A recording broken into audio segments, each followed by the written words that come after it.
right. Hey, y'all. Hey, this is Kari. And this is Alexis. And our season is over, but we're back to discuss our favorite books from this 2021 season.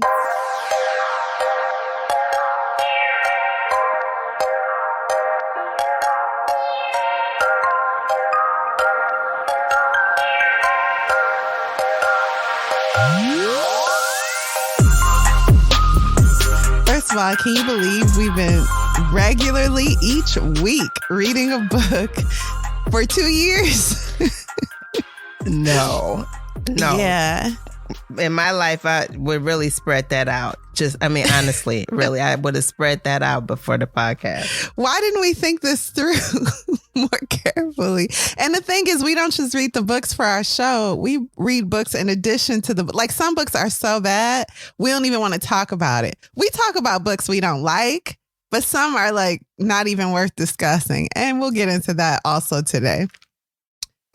So we are going to break down our 5 favorite episodes from this year, our 5 least favorite books, or as Alexis likes to say, the 5 books we hated. And lastly, our 5 most favorite books from the 2021 season. Let us begin. So when we talk about our favorite episodes from the season, we're not necessarily talking about the books we love the most, right? It's something about the episode that has a quality to it where we can listen to it over and over again. Alexis, do you even listen to our show? Why are you trying to put me out there like that? Don't be like that. I'm trying to wake you up. No, I don't listen to our show, okay? I recorded. That's enough. Is it weird to listen to your own show? I'm not going to say it's weird. But why? I recorded it. Why do I have to listen to it also? It's a lot of pressure. That's a lot of pressure. Then let's talk about your 5 favorite episodes of 2021, starting from, up to your most favorite episode. Take it away. What's number 5 for you? Persuasion by Jane Austen. Oh, I love that. That did not make my list. And go ahead. What's your favorite part of that show? My favorite part of that show is our author interview. We interviewed Jane Austen. Yes. It was great to meet Jane Austen. So that's why that one holds a special place in my heart. Call her. I actually got her number through an agency. They told me this was the author of Persuasion, and I have no reason not to believe them. I think you do. So we're going to give her a call. Oh, hello. Hi, who am I speaking with? This is Jane. Jane Austen? This is Jane. Unbelievable. Jane Austen, this is Kari of the Lit Society podcast, and I'm here with Alexis. Good morning, Jane. Good morning, Alexis. Oh, great. I'm having a hard time with this. It's very hard time with it. Well, okay. this is obviously you because you know your name. So in what year were you born, Jane? I was born in 1775. What was it like growing up in that time period, the 18th century? Ooh. Yeah, there were some good parts and some not so good parts. We have a very comfortable life here at the rectory. I live with my father, and he's a man of good humour. Oh. He's very serious about education. Can I ask, have you ever met the Bronte sisters? And if so, how much do you hate them? Well, the Bronte sisters were a little after my time, but I hear they're quite depressing. My work is more about heaving bosoms and corsets and parties and, fun stuff. Now, I have to ask, what's with your obsession with kissing cousins? Did you have some particularly attractive cousins in your lineage? We notice every book you write, there's a very attractive cousin. What's that about? It's never really appealed to me to be married. However, I must say that in society, it's quite important that we keep all that lovely money in the family. So if we're keeping money in the family, who better than a kissing cousin to do it with? And you're not worried at all about perhaps the teeth of your children years down the line? I'm just asking. I don't know. Yeah. It's what it is. The money's more important, darling. Money is more important than teeth. I know that. I know that's right. Wow. You can always get new teeth. if you have the money. As Americans have been proving for years. Oh, they said it couldn't be done. And I loved how she loves Amy Winehouse, just like us. Authors, they're just like us. They're just like us. What about number 4, I guess, on that list? James Bond, Casino Royale. A favorite? It's a favorite. Here's why. I love the theme of the week. You told about people that could be James Bond. Yeah, they inspired that character. Yeah, and I like James Bond. I enjoyed him a lot in my life, so I enjoyed hearing that story. Although I would also like is learning that James Bond is a woman hater. That was really eye-opening to me, and it really matched up with the early episodes, in my opinion, of James Bond, the James Bond movies. So I was, it was really eye-opening to learn that. And I'm ready for a black spy, but as we said in the episode, it does not have to be Idris, because Idris and I talked about it, and that's not what he's going to do. He can do something better. He can be a better spy. Yeah, we don't have to regurgitate this character again, in my opinion. Right. And what is it about? You know, people talk down on woke culture, quote unquote, all the time, but I love it really does feel like the veil's been pulled from over your eyes when you revisit these pieces of pop culture, whether it be musicians that have been unveiled as being terrible people or characters that are terrible. And you're like, why didn't I see that when I was younger? What was it about this character that I completely forgave all of this terribleness? Right. So that was really big for me. Yeah. And it makes me think how we think we have our standards are where they should be today. But, you know, a year from now, we might look back on something we did like, I would never do that again. Or, Exactly. So it just kind of reminds me to keep evaluating what I pay attention to. So and what I enjoy. So that was that. And number 3, what do you got? The Autobiography of Malcolm X. I love that. I really enjoyed learning about Malcolm X, his story from beginning to end, essentially. And and the theme of the week, traveling abroad. That was it was fun to reminisce on that. Yeah, he's often misunderstood and painted very black and white. So to hear his story from his own words, it adds context. I loved that book. That was my second time reading it. And it was with the climate that we're living in socially right now, it was like reading it for the first time. So what about number 2 for you? Number 2 for me was The Midnight Library. Although the audio was bad that episode, I enjoyed the storytelling. And the theme of the week was choosing happiness. And so that, along with this, the story that The Midnight Library told, just, it was special. I really appreciated that episode. Yeah, it was a bit of therapy for both of us, I think I can say. And that was a theme of the week you chose. And you were like, do you think people can choose to be happy? And I was like, nope. And then you presented all these points. And I was like, well, I've always said people can choose happiness. Anybody know anything about me, they know I believe you can choose happiness. That's what we know about you. Thank you for correcting my thinking. And your number 1 favorite episode from this year. Drum roll, please.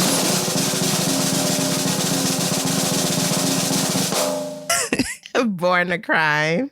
Oh, does that count though? I wasn't reached, but I just laughed so hard with that episode. Yeah, that's a great book. It's got some serious tones in it, but he's got the laughter in there too. And I really appreciate laughter. And our conversation was about nature versus nurture. Who influences who you become the most? Is it your like biology, or is it your environment and the influences that are around you? So that was very thought-provoking. I loved it. It was a goodie. It was definitely a goodie. Well, so are you ready to share your top 5 or your honorable mentions first? I do have a few honorable mentions because this has been a really incredible season. I will say of my list that didn't make my top 5, but are still episodes I go back and listen to. Cast is one of them. This is a book that I have been waiting for its release, and then we took forever to read it. I mean, I think I was intimidated by its size. Mm-hmm. Intimidating. It's justified. And it's not even like we read Anna Karenina, but it was something about Cast. I knew it would be more fact-based and just a richer meal than maybe a fictional story. But that episode was so cool in that I learned so much about myself. And at the end, you're like, I hated this. I hated all these facts. They're heart-wrenching, and they are. And I never want to forget that. I never want to forget the pain that came with me being able to experience like the freedoms and the opportunities that I have today. So I think that's important. Every culture has that, the pain that someone went through to put you where you are. And I like that reminder because I don't want to take any day for granted. So yeah, Cast is an honorable mention. 1984, which is a book people are always saying someone should read. And it was a great book to discuss. I think we were blown away by its plot. Yeah, it was just fun. A great apocalyptic getaway. I could definitely agree with you there. That one kept coming back as a book. So, yeah, definitely. So it'll be on another list you have, maybe. Maybe. Okay. And then our interview with Kylie Reed was so special in cooperation with Semicolon Bookstore, Chicago's only Black woman-owned bookstore. That was so much fun to just... That was fun, yes. And I passed that several times. I'm like, does this count? It is an episode, but I was thinking about books, so I got confused. You know, this stuff is hard for me, so. It's a live show, and it was one of our first official live shows. So yes, and Kylie was so gracious. Yeah, Kylie was so gracious. It was so nice to just pick her brain and shoot the breeze with a very accomplished writer and celebrated author. So she's always been so kind to us. We really love Kylie. And then Stamped is not on my list of favorite episodes, but that discussion was also like a class in my own history. I think it said recently that a lot of kids aren't they don't see themselves in the American history that they're taught in school. And so it's hard to connect to that and really ingrain it into your mind and like live with that knowledge in a useful way. So this felt like an education that we should have had as kids because it's an American education. So Stamped talks about the origins of racism in a way that's not at all obsessed with the idea of Black suffering. And let's talk about that. And let's really bathe ourselves in Black misery. Pain. Yeah, that's not it at all. It is the history you should have known already. Right. And we're likely never taught. So I love that book. So my favorite episode, starting from the back to the top, very top favorite episode, I will start with Convenience Store Woman. In that show, I asked you if people can find their purpose through their jobs. And what do you think, Alexis? There was never any real true passion associated with it. And I always feel like that I'm missing that one piece because I've never felt like I'm at my full potential. So. And you've been told that, if you're going to do something all day, it should be something you like. Meanwhile, I'm like, girl, you got a professional job in law. You need to calm down. I'm listening as a friend, as I have been. But on this show, I feel like I can finally tell you how I really feel. Y'all, Alexis has been saying this for a while now. It is top of mind.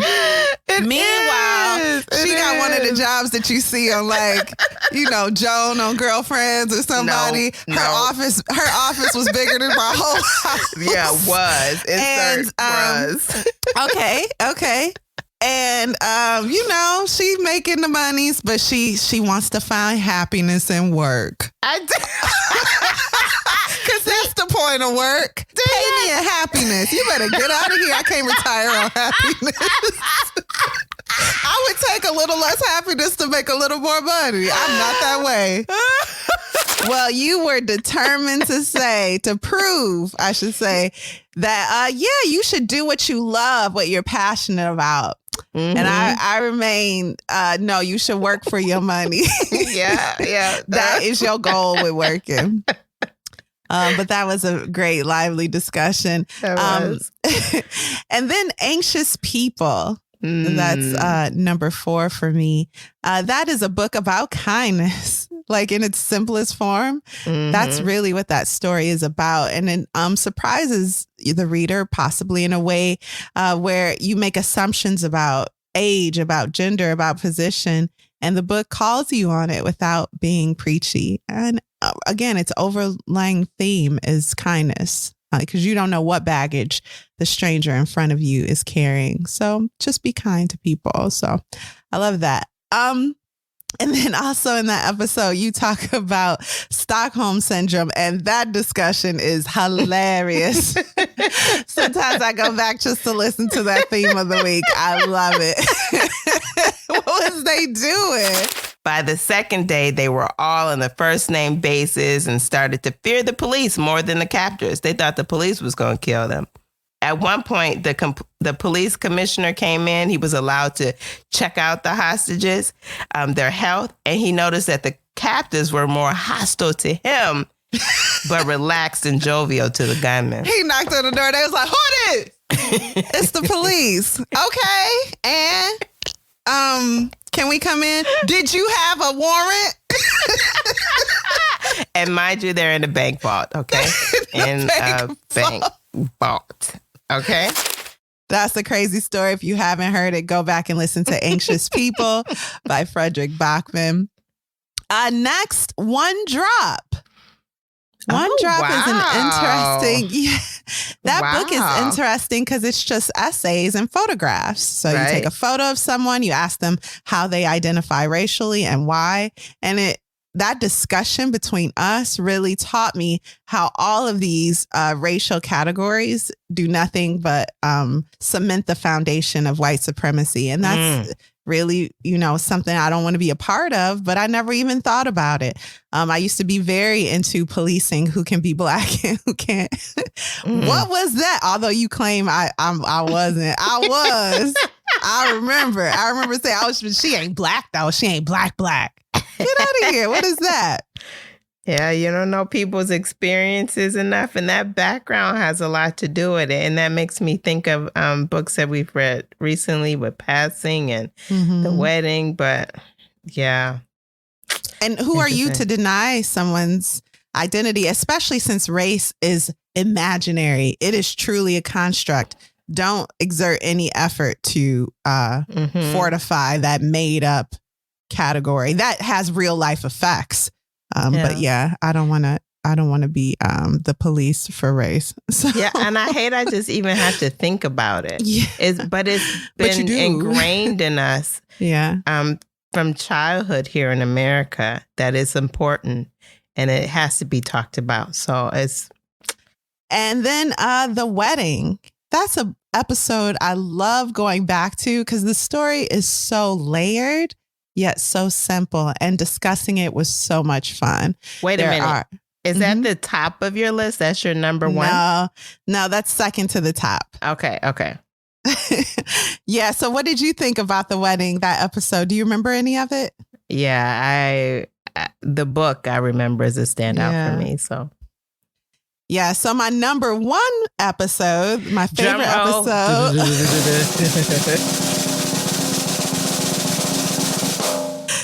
Jurassic Park 2. Yeah.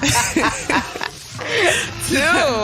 Oh, yeah, 2. Part 2, I should say. Yeah, because we divided that book into 2 parts just because it's so big. Or at least for us, we reading a book a week. It's a lot.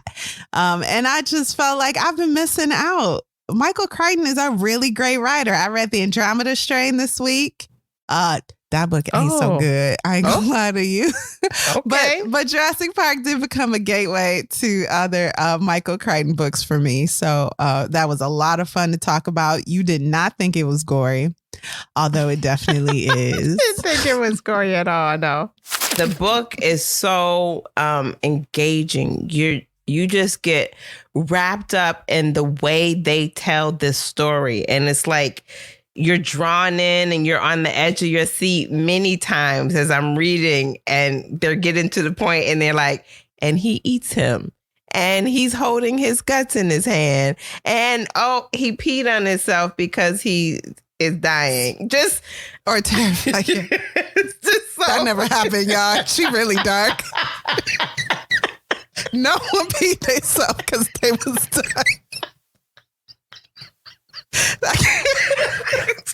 You got a problem. I think that did happen. You just speak to somebody. It did. No, okay, I don't think it's too much dinosaur. Like, I didn't think it was gory. So, ooh, disembowelment. That's the word of the day, class. If you don't know what disembowelment mean, read this book. It's when you standing up, going to the grocery store, and you look down and tuck your shirt in, and you holding your guts. It's dark. It's dark. So, I mean, that just happened in the book. So, all right. Well, let's take a quick break before we get into our least favorite books from this year, and of course, our 5 most favorite books of the season. You ready? Okay. Yep. Okay.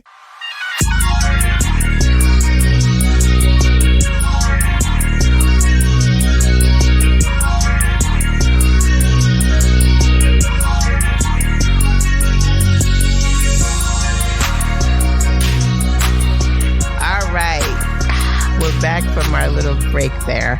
Okay, Kari. So now there's some books we had some strong feelings about. I know I did, but I love to hear your thoughts. Let's hear first your honorable mentions for books that have our favorite the least. Okay. Wait, what did you just say? So you hate to use the word hate. Yeah. So what did you just say? That our favorite the least. How about our least favorite books, though? You can say that also. Okay, so my honorable mentions, I'm just going to shoot them out and we can talk about them. Now, this is wild because these books were so bad. I read them and I was like, Alexis, I don't even want to read these on the show for the show. I want to forget this ever existed. Okay. Number 1, least favorite book I read this year is One by One by Ruth Ware.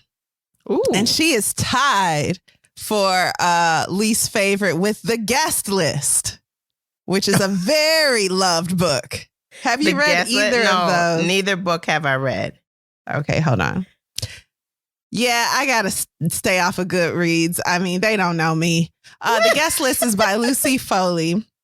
The problem with these books are one and the same. They are very convenient with how they give you the culprit in a way that is just so unfathomable. And in the end, I didn't care about any of the characters involved enough to care if they lived or died. So that's the point in a murder mystery, right? Yep.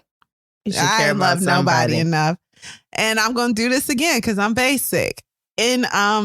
So One by One is to be an updated. It's marketed as an updated. Can you guess? No, come on. Yeah, Agatha Christie. Get out of here. Yeah, you already know. Yes. And then there were none. Seriously? And it follows the plot points bit by bit. And it just shows how the genius of Agatha Christie's And Then There Were None cannot be duplicated. Come on, Aggie. Come on, Aggie. Get into it. Well, no, go over there, Aggie, because some of your views I don't agree with. That's However, okay. you could write. Yeah. Aggie know how to work a pencil. A typewriter, if you will. A bigot with a brain. Don't we love to see it? So anyway, so One by One's ending is drawn out and it is hilarious, but it's not supposed to be. Ooh. So that's that book.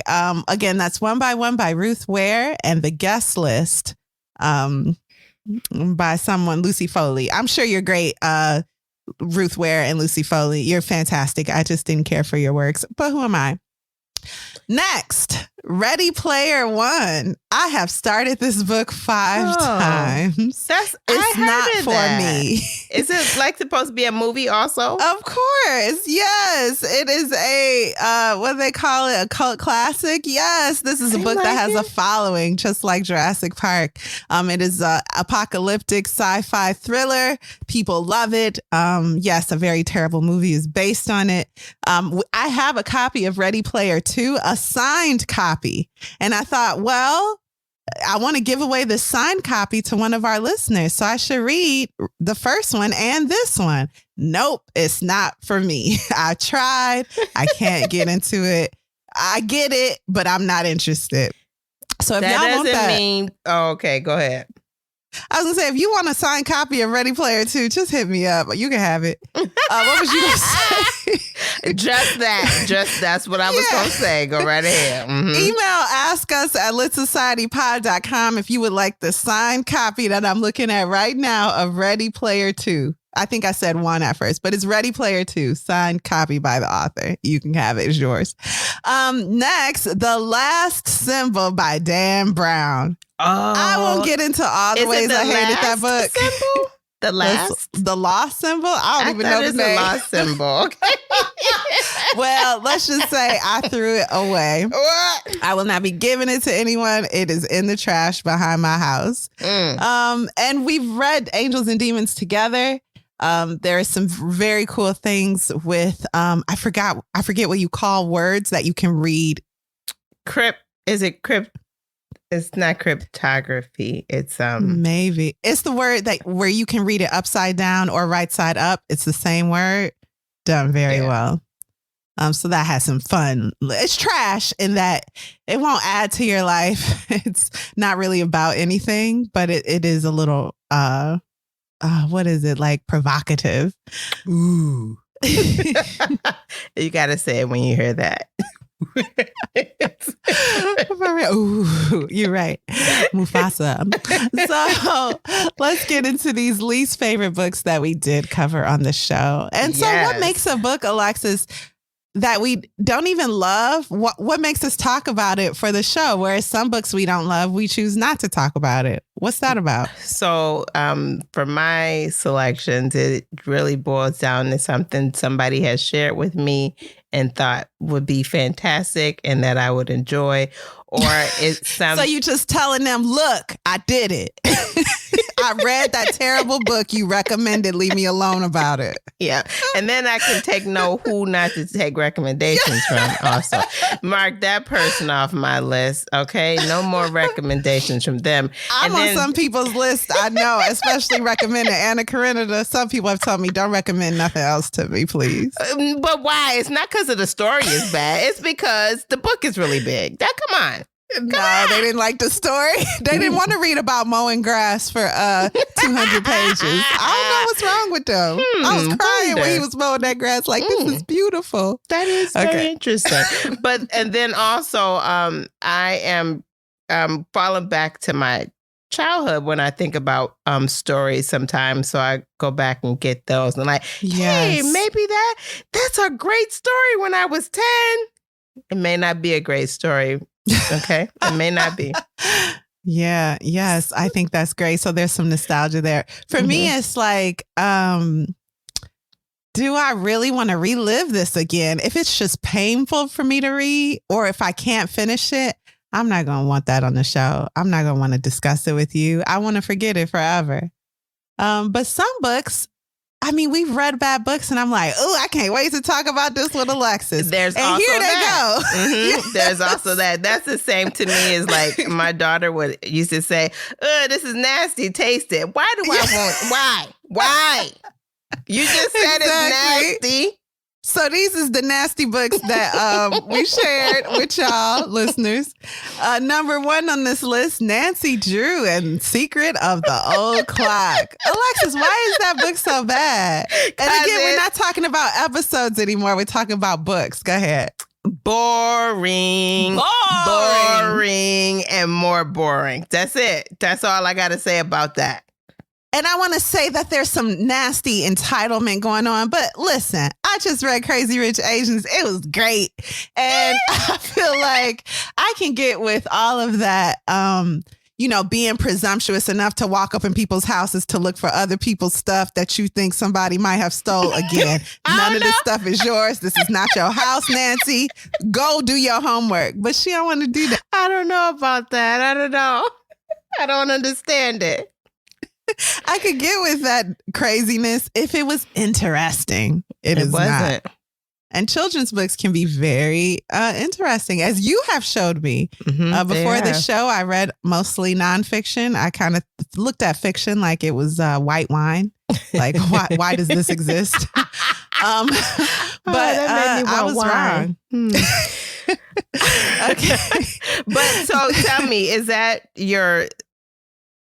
At the bottom, is that your number 5? This is not my least favorite, but this is number 5 of my least favorites. Okay. All right. So then number 4 is The Last Guest House. The Last Guest House is one of the worst books I've ever read. Or House Guest, The Last House. See, I don't even know. The Last House Guest. By Megan Miranda, who's a genius, by the way. She's like a scientist, right? A writer. She's published many books. People love her, and people love this book. Right. Listen, it ain't good. It's not good. I like the discussion of that show, that the theme of the week, where we talk about Airbnbs. And yeah, that got like really, I hope I don't get my Airbnb membership taken, because I love you, Airbnb, sponsor us. Oh, that was scary. Yeah. But yeah, that was a really eye-opening episode, but that book, struggle bus. And then number 3, The Maidens by Alex Michael Leady. What disappointed you about that book?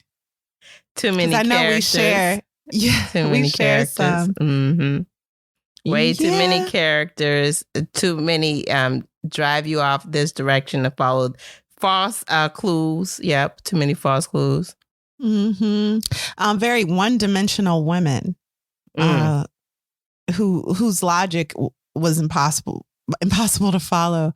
But I do want to recommend another book. If you read The Maidens and you didn't like it, please read The Silent Patient, Alex Michael Leady's debut novel. Now, I also read that The Maidens is his COVID project. A lot of bad work came out of COVID.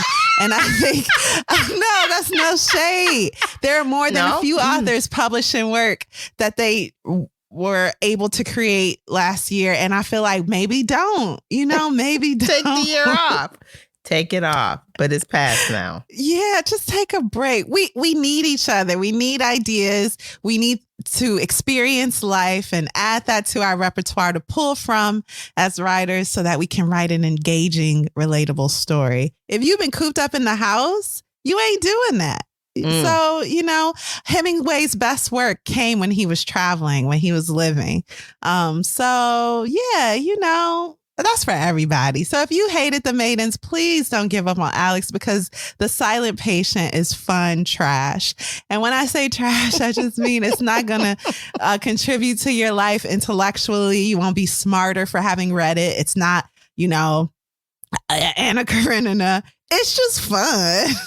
And that's a book I wish I had never read, because I appreciated the end so much, and I can never relive the end, which for me was exciting. Again, that's The Silent Patient. The book I did not like is The Maidens. So I got 2 more. Yep. Penultimate, Around the World in 80 Days. That is one of also the worst books I have ever read. It's a classic. Movies have been based on it. It is about nonsense. Colonialism, and traveling the world and learning nothing about the people around you. That's a terrible message. That book is bad. I also don't like the sidekick. I like him in the way that he's funny, sure, but he is truly the butt of the joke, and that gets tiring. Ooh. I What's don't his know. name? Best Part 2. That's Part 2. Something like that. Sure. It sound like Passport. Mm-hmm. Passport too. Yes, Passport too. Mm-hmm. Yeah. Yep. Yeah. That was an Alexis pick. And my number one least favorite read of 2021 was James Bond Casino Royale, a graphic novel adaptation. What I'll say is that the graphic novel part, brilliant. It was so cool to live a novel through the really thoughtful illustrations, the play with shadows, it was done really well. Again, that's by Van Jensen and Dennis Calero, I think, is the illustrator. And of course, the story is by Ian Fleming. But I didn't know that James Bond was like that. He's like, he really hate women like a lot. Right. And he's like, he just needs therapy, and I can't watch a man go through life without what he needs while leaving a line of victims behind him. That's not fun for me. I had to like wash that book off of me. I was so disgusted. So that's that. Mm-hmm. And again, in that book, you definitely see that character in the early movies. Of course. In the early movies, that's what made me like, wow, he really hate women. That's when I first realized he hated women, watching those early movies, like the first few that they made. I watched them. This was before he died. Sean Connery? Before Sean Connery died, I watched those early movies, and then to go back and read the book and have it confirmed that this is his character. Okay. So can I project on you? Shocking. Go for it. I think the sadness comes from not reading about someone as good looking as Sean Connery. Oh. Listen, Sean Connery ain't been ugly a day in his life. I know he's no longer alive. Not a one. The man died fine. So I feel like all the issues he has, at least at the end of the day, he's got that face and he is Sean Connery. And he got that toupee that looked good. Before Beyonce had lace fronts, Sean Connery had lace fronts. Because I think he was bald for like Dr. No or one of them. But anyway. Serious? Wow. Yeah, girl. That toupee was working for him. He did great. But when I'm reading about that, I don't see Sean Connery. I see a sad man. No. With a rough look on his face. He looks worn down by life, and he's just leaving a line of women behind him, and fighting for not flag and country because he's English, queen, and I forget the term, but all my Brits know it. Sorry about talking about y'all food last week. A couple people told me. A couple of people told me English food is delicious. And to those people, I want to say, you're English. So you were raised on it. Yeah, that's all nostalgia, baby. That food is nasty. That's what you know. But that's yeah, true. James Bond, poor guy. I don't want to know anything else about him. Okay, so what about you? Enough about me. Please tell me your 5 least favorite books that we read this season. So my first 2 books reads just like yours. I got Nancy Drew and The Secret of the Old Clock. Boring, and more boring. And the next more boring. So you said it all. That was it. It was just boring. I could not. I was so mad at myself for selecting that book. And I was so excited to read it too. Just disappointment all around. I was handing out disappointment. You get a disappointment. You get a disappointment. Everybody gets a disappointment. Yay! But the title is disappointing. Have you ever wondered? I wonder what the secret is behind that old clock. No. What made us think that book would be good? Oh boy. Titles, I could take it or leave it. That don't really mean nothing to me. You're right. It could be fun. I'm in for a ride. I like a good ride. And then, of course, the next one, The Last Guest, House Guest. I thought it was going to be interesting, but it never once captured my attention. It was really like running boring. Up a flight. It was like running up a flight of stairs to run up a flight of stairs to run up a flight of stairs. And at one point, you like, wait, was there ever anything at the top of these stairs? No, defeat. I'm going to just go down and go home. I didn't care about the characters. I wanted them to tell me already. Would you just tell me who killed this person? Because I don't care, but just hurry up and tell me so I can close the book. I was over it. Oh my goodness. And then I inserted The Thursday Murder Club by Richard Osmond. Just too much. Too many characters, 10 too many if I might add, and then too many false clues. I just don't like that. I don't like it. It was too much. Yeah. If you're going to give me a false clue, it must be with purpose. Don't just throw this out here, a bone, a mile away from the plot. I don't care. I don't. So are you going to read the follow-up to it? People love that book. It's a follow-up to that? I did Girl, say, yes, I think I the said man that. who died twice. I think I said I'd give him a chance. But as I sit here in this very moment, I don't want to. But most likely I would. But as I think about it, it just hurt my feelings over and over again. So I just... So one thing that I think we can agree on is how cute the characters were in that book. It was having just this top quality building material and not choosing to build anything with it. Having a dilapidated house made of gold. Why are you doing this? Yeah. And we had Golden Friends that episode. So that was great. Oh, yes. We love our Golden Friends. Yeah. And then next, go ahead. What were we going to say? Yeah, I was just going to say, so what's your most hated book of 2020? Oh, no. I got two more. Okay, great. So the Maidens made the list, and I did the same thing as you. I recommended The Silent Patient. It just wasn't a winner for me. Too many characters, false clues. I mean, the story, I just, why? Why? It's important. One thing you brought out that I thought was a great point is it's a murder mystery. I mean, murders happen every day. If you're going to try to pack this into entertainment, it has to be done really well, because otherwise nothing's funny about it. Yeah. So that book has girls being murdered for a plot that is disappointing, and that's unforgivable. I agree with you. It was unforgivable. Okay. And then my number one. What? My number one. Oh, drum roll. Clara. Okay. And the Sun. Wow. I cannot. It was too much. It was very hard to read. I thought it was going to be an exciting AI story, and I just fell off. I mean, what are you talking about? I'm just not that smart. That's all I'm going to put on that. I'm not one of the readers that should be reading his books, okay? I'm not intelligent enough to read his works. I accept that. I'm not mad. I didn't like the book, okay? I don't. And I don't like it so much, I can't even talk about it no more. So let's move on. Righty. Okay. Now, sorry. This is how I felt after reading Little Fires Everywhere. So I'm glad that I finally got you. Except you chose Clara and the Sun. Wait, why did you choose it? I wanted to that's hear right. Greta content. from the Nerd Up podcast had just mentioned it. And then we were like, well, let's look into it because she is smart. And so she loved it, of course. I don't know, I'm assuming. But smart people love that book. Yeah, they do. Smart people love it. I'm not smart, and I don't even profess to be smart. I'm smart enough. We'll revisit this later. Okay.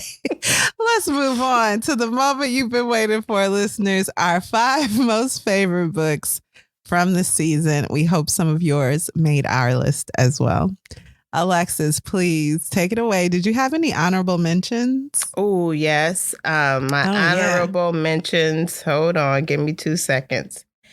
I'm missing. The Convenience Store Woman. Yes. Mm-hmm. Very much so honorable mention. Keiko is trying to be normal. So she asked Shiraha's sister-in-law, should we have children? And this is a quote I have to repeat. The sister-in-law says, okay.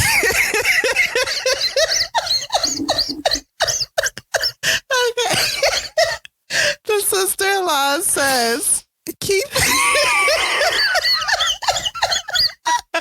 Okay. I gotta turn your camera off because you ain't gonna let me get through this. Okay, y'all, sorry. The sister-in-law says, Keep those rotten jeans. Keep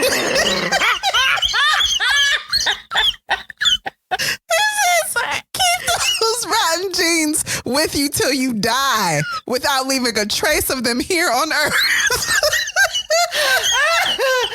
Okay. I'm going to say Passing is also one because it's so recent. I still on my mind. It's still recent. It's just right there. And it's just on my mind. I can't even describe it. That's all I got to say about that. And when we talk about our favorite books, there are books we loved in the moment. Daisy Jones and the Six comes to mind. When I closed that book, I felt so attached to that story. I loved it. But it honestly wasn't a book that I kept thinking about throughout the year. And that's okay. But these favorite books, these are books that we couldn't shake, that like stayed in our mind, came up in casual conversation between us and other friends. So please tell me your 5 most favorite books, the 5 books that stuck with you. Soft, Fat, Acid, Heat, Mastering the Elements of Good Cooking. I'm a baker. I love baking. I love cooking. These are things that are important to me. So I really love that book. Was excited when you first mentioned it. I was like, excellent idea. Let's do it. And I couldn't stop thinking about it after that. And I was excited to put something down. So I learned so much from that book. And it was just a great book to read. Very great. And then next, Jurassic Park. I really loved Jurassic Park. I gotta say it. I mean, I still think about it. It's just the way the book and the movie come together. I like hearing the complete story. I could just read that first book and nothing else because I feel like the movies encapsulate it all in that first book. And I just really, really, now Michael Crichton ain't fine, but I love the book. That ain't what you had said. No, it was. I love the book. And then next, this is a twofer. And this is because it's history. And these are things that really stuck with me. That is Stamped and Cast. As hard as Cast was to listen to, it's history. And I like history, but I didn't learn that I enjoyed history until I got to college. And this felt like something I could have valued in history at a younger age if I had gotten it. So just so much to learn and know, and just hearing the origins of race and learning of how it's a social construct and what's behind it. It's just money. Just money. Yeah. So I really appreciate both of those books together. Number 2, The Wedding. Man, each character in that book, each character is worth talking about. I mean, Lute, that man is troubled, but he's got those beautiful daughters, and then each person's story that goes deep back into their history and how their history has created who the character that they were in the book that we read. That was just so fascinating to me. And then I wanted so much more from that story at the end. If you remember from the episode, yes, I wanted there to be more to it. So I still want to read it again before the year is out. I haven't had a chance to yet, but I definitely want to read it again before the year is out because it's just such a fascinating story. Yeah. This for me is one of the most interesting interchanges in the book. Her husband hears her crying and he approaches her bedroom door because they got separate bedrooms. Yeah. Like he would approach a sick woman. It was the first time he could take the love he had for the people he helped and apply it to his wife. They spend a night of passion together and he immediately dies. She woke up like, am I dead? I feel like it's death somewhere. She woke up not like funny, that. y'all. That's not funny, but she woke up like, ooh, it's just cold. Like, It's cold. death. But no, it ain't cold. The birds outside. Oh, my husband dead. I get it. But this is the perfect way for them to like. Insane. I was like, well, who did? Girl, her husband was dead. Her husband woke up dead, and one of her first thoughts is, will his son be mad that he wasn't around? And now for the number one, your favorite book of 2021. Jane Eyre by Charlotte Bronte. Yes. Absolutely. A Bronte book is your most favorite book of this year. All right. And this has been Lit Society. Thank you for listening. The show is over. No, stop it. Stop it. Forever. Go ahead, girl. Tell me what's on your mind. Why you like this terrible book with the ugly people that fall in love? They said they ugly. I love love stories.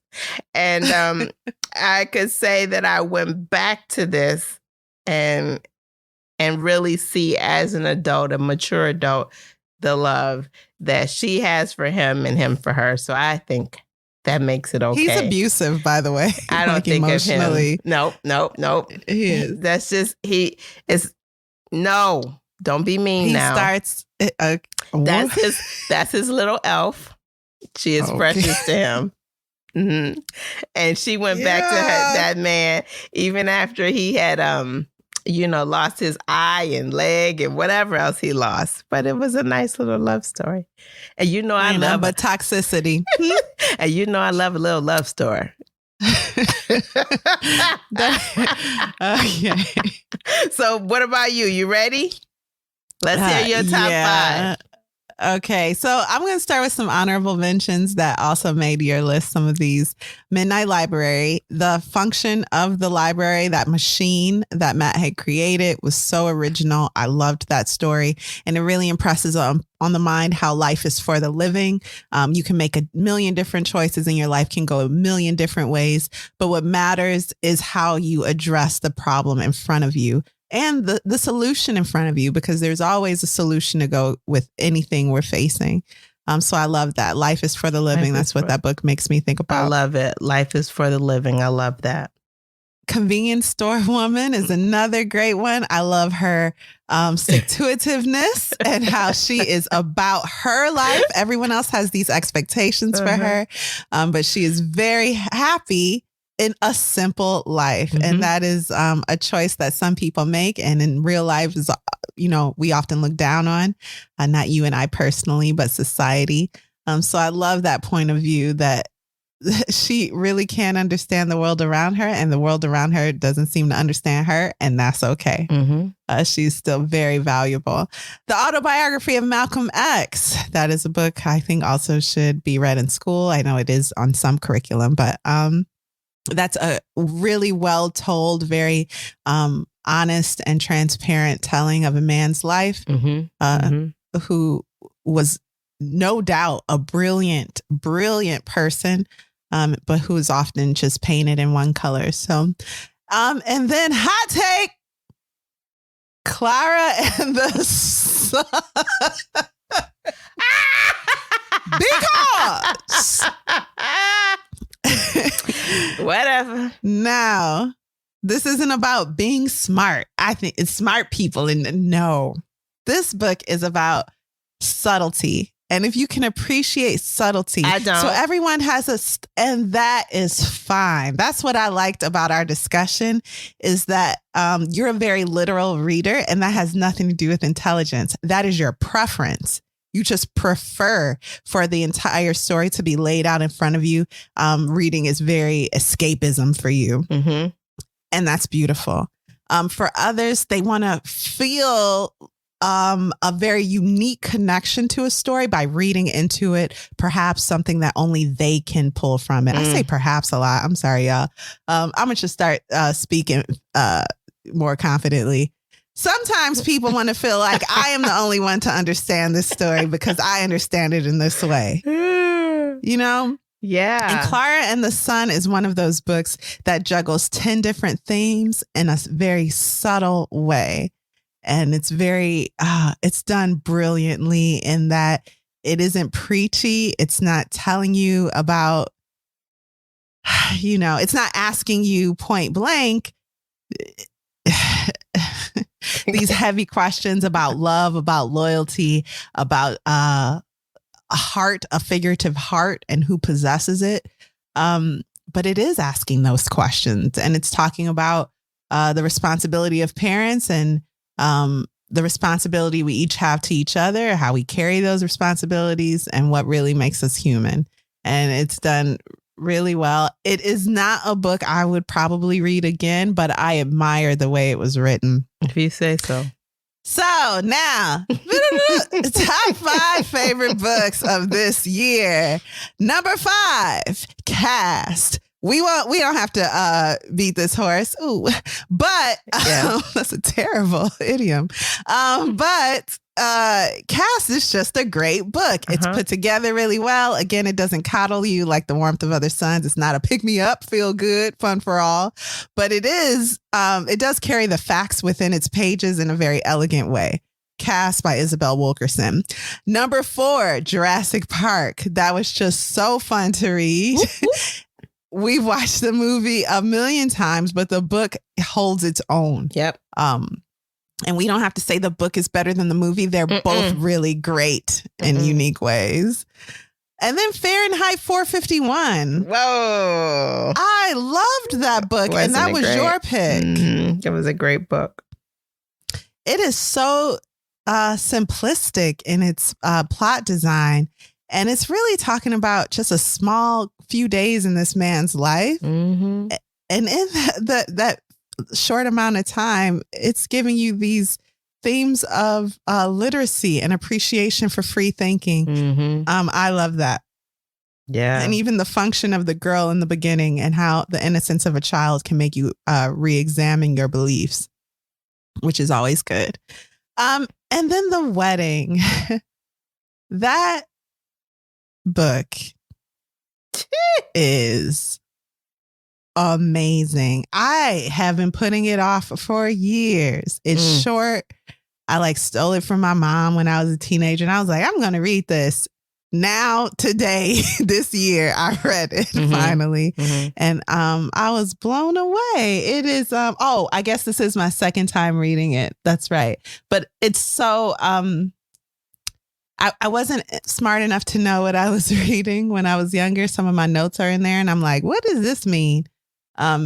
So reading it as an adult, I really appreciated the class battles, the battles with, are you just a product of your family, or do you have the right to choose your own, not path, but what am I trying to say? When I think about the youngest daughter, everyone in her family is carrying baggage when it comes to romance and love.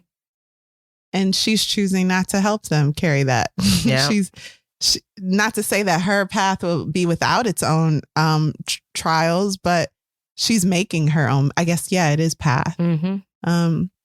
So that's very interesting. And then my favorite book of this year is Deacon King Kong. Ooh, child, yes. Deacon King Kong. Wow. We didn't spoil the ending, but that book is a perfect symphony. It starts with a funeral and ends with a funeral.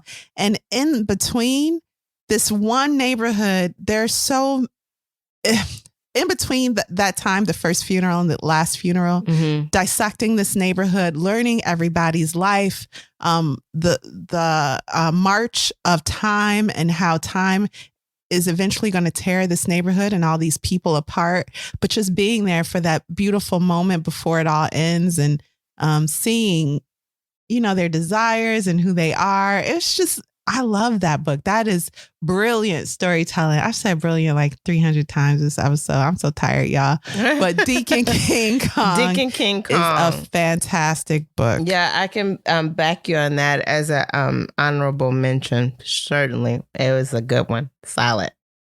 Well, that's that. What books are you going to read over break? Any you have on your TBR list? I'm still sorting through what I'm going to read, but I do have a few that I'm picking through, and I can only pick a couple because it's a busy work season for me. So we'll see what we can get out. How about you? What are you reading? I'm going to finish the Apollo Murders. I got a pre-release copy of that. Never finished it. Pre-release, whatever. Never finished it. Now it's out, and I'm going to finish that book. Also, I want to read one more Michael Crichton book, not Congo. I haven't figured out yet which one. Maybe The Lost World, actually. I'm going to read some YA. Get into some more. I think YA love stories are my favorite because there's so much subtlety, and I really appreciate that. It's just when someone you have a crush on walks into the room and the way you feel. I think as adults, it can be a little obvious when you talk about romance, and that can get a little tiring. So I like that, remembering how that felt as a kid and as a teenager. I like those sweet YA love stories. Cool. And then I will probably reread something. Also some plays. I've been wanting to get into some Tennessee Williams. Ooh. Maybe add that to our list. So yeah, we talked about that earlier, didn't we? Let's see. Yeah, I'm looking at Streetcar Named Desire right now. Okay. So we'll see. What I won't be reading is Ready Player 2. Again, email us. Ask us at litsocietypod.com if you would like this autographed copy of Ready Player 2. All right, listeners. Well, thank you for listening to another season of the Lit Society podcast. We are, instead of like last season where we completely stopped releasing new episodes, we are going to share with you some goodies throughout the end of the year. Next week, we're going to share our favorite dramatic readings from season 1 and 2. Right, Alexis? Are we doing that? Mm-hmm. That's going to be fun. I love our dramatic readings. And what I really love is no one's ever commented like, this is cringy. Why are they so weird? One person was like, these terrible accents. I finally feel seen. And I was like, oh, this is great. People get us. Thank you. I feel seen. Thank you. For real, we feel seen. Our dramatic readings are a little special part of our show that really show how geeky we are and how awkward we are. And we love it. They'll be here forever. We'll always do dramatic readings. So that's fun for us. And we're going to share with you our favorites next week. Then we're going to relight Such a Fun Age and add a few comments revisiting that book. Are we adults yet? That episode we talked about adulting originally. We're gonna re-release that episode with some follow-up. You know, did we make it as adults? Spoiler alert, we didn't. Then it's on to the mystery we love bringing up and comparing every other mystery to Indeed, knowing that its original title is insanely terrible. And that's which book, Alexis? Oh, don't test me. And Then There Were None by Agatha Christie. Aggie. You got it. Yes, Aggie.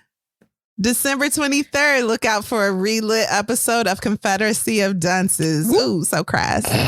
December 30th, feel the fear and do it anyway, right? I can't even speak. Feel the fear and do it anyway. Yeah, that's it. December 30th, Feel the Fear and Do It Anyway, a book we never recommended, but always refer to. What were we thinking? We weren't listening. We weren't. Oh, and there are a hive of readers who love that book, and they did try to put us in our place. But listen, at the end of the day, if we don't recommend it, we'll tell you. Okay, and January 6th, Jekyll and Hyde, another relit episode. Before we return officially, when do we return? January 13th, I believe. A new episode, January 13th. Yep. All right, you guys. That's it. If you've enjoyed Lit Society, please help us come back next year by leaving us a 5-star review on Apple Podcasts. We are also releasing a survey, so please look out for that across social media channels and through our newsletter. It'll be a nice prize, possibly for those participating in that survey. And that's going to help us get sponsors for next year so we can stop working for free. Remember to tell your friends about Lit Society. Visit litsocietypod.com for show notes, future book lists. So as we get closer to January, we will release a book list for you guys if you want to read along with us. You can also sign up for our email newsletter there. Visit litsocietypodshop.com. We have a new collection of candles coming out very soon. Look out for that. And we also, of course, have really comfy, really fun merchandise. And until next year, you guys, read something.